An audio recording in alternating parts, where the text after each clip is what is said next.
Hi, I'm attorney Demitrus Evans, and this is your TEIL Legal Minute. Today, I would like to talk to you about the legal system in Cuba and what I personally experienced while I was there.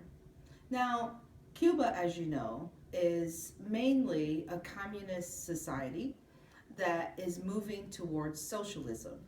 After Fidel Castro um, died, now the U.S. Has started to look at lifting the restrictions from a 50-year embargo, and that has opened up some trade routes. What I experienced when I was there that I would say is very different from the U.S.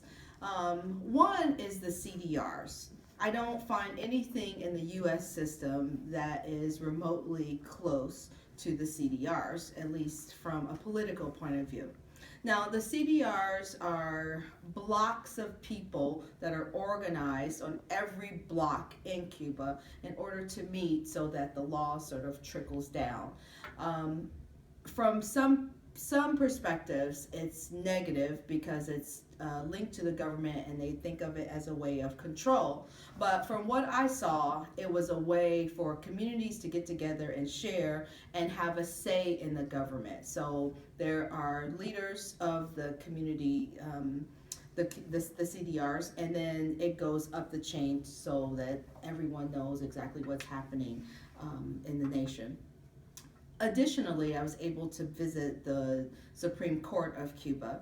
And what I learned there is that their system, very different from the U.S. One thing is they don't have juries at all. So there are always a panel of lawyers, mostly like how we think of arbitration. And one person will be a lawyer that is usually a judge, and then you will have two people from the community. Now, these people are chosen by the community, they're voted on, but they represent the health of the community, the social side of the community, where the judge or the lawyer is really teaching everyone at the hearing about the law. So the difference that I saw is the people really are coming from the community. A lot of times what I see in juries in the U.S. is they're chosen, they're based on who is voting in what district, and they may not really be from your community.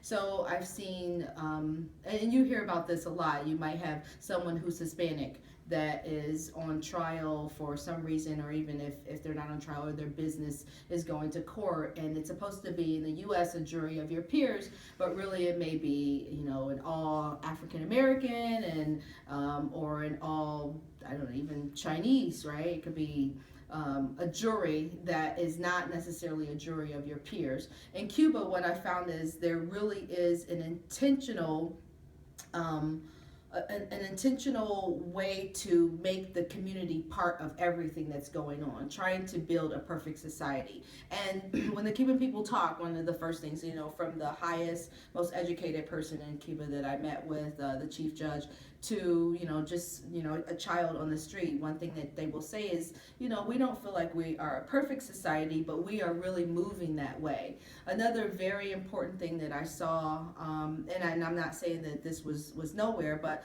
people don't necessarily talk in terms of race like I see in the U.S. So everyone talks in terms of being Cuban. I think this is something that definitely we have gotten away from in the U.S. And it's not just in what we do; it's really in how we think. So it's not kind of them against us. It's kind of we're all in this melting pot together.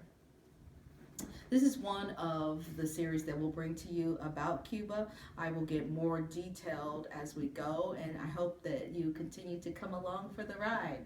This is Demitrus Evans with your TEIL Legal Minute. You can reach us on the web at teilfirms.com or call us at 708-531-1740. TEIL Firms, where excellence matters.